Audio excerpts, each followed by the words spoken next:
All right, so we're going to show you this unbelievable banjo. And incidentally, if you like these videos, go ahead and subscribe to our channel. All right, this is a Plectrum Banjo. I don't play the Plectrum Banjo, but I'll hit a couple notes on it because the tone of this is just extraordinary. So what we have is a one-of-a-kind Greg Rich era, probably done by Greg Rich as far as the carving and stuff. Just beyond belief banjo that you can't even buy this banjo today. If you were to get somebody to do one of these, I can't even imagine how much it would cost. But anyway, so we're gonna look at the banjo. As I say, it's a plectrum, and we can look at the front of it, and I mean the front looks pretty typical. Presto tailpiece, one-piece armrest. Okay, now, actually, what I'm going to do here, I'm going to strum this with a pick. I don't know anything about plectrum banjo, but I do know that it's tuned like a 5-string, except you don't have the 5th string. Okay?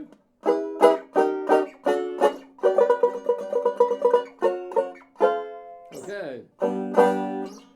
So probably what's going to happen after you hear this tone and everything, you're probably going to send me some money PayPal so I can take some plectrum lessons.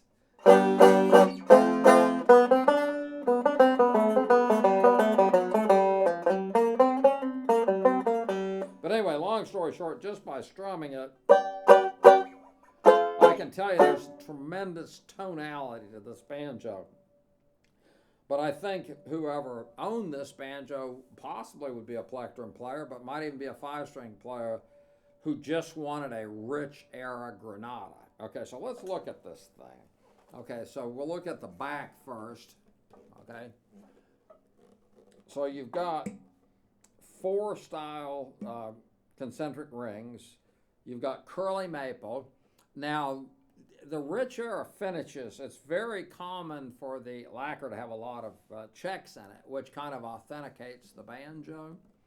So I just wanted to mention that. Now what we have is look at the sides, carved.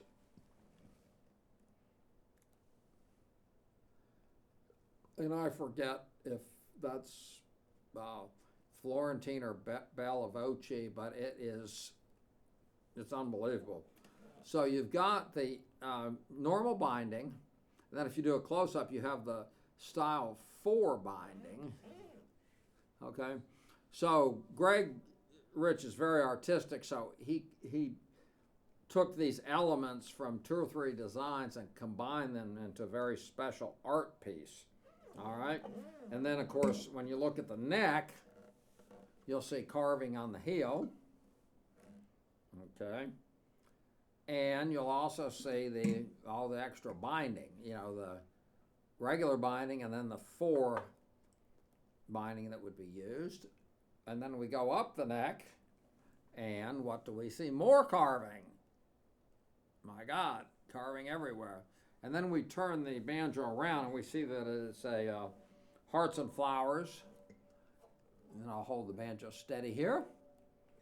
We'll go up to the headstock. So it's basically a hearts and flowers. And I've talked to Greg Rich, and when he would do something like this, it would be a custom piece by him. And I swear to you, some of these pieces went for, $12,000, $15,000. I mean, we're talking a lot of money here. And once again, it's one of a kind, so if you want one of these, you'll never get one. Greg Rich years ago quit making these at Gibson, and can't even if he wanted to make one, he couldn't, because he would have to get the permission from Gibson. So anyway, that's the banjo, and this is the kind of banjo, if we open a banjo museum, this would be in it. In fact, we sell banjos. We don't collect them, but if we collected them, this banjo would be in a vault right now. So anyway, that's it. So if you have any questions, you can call Andy at 404-372-5482.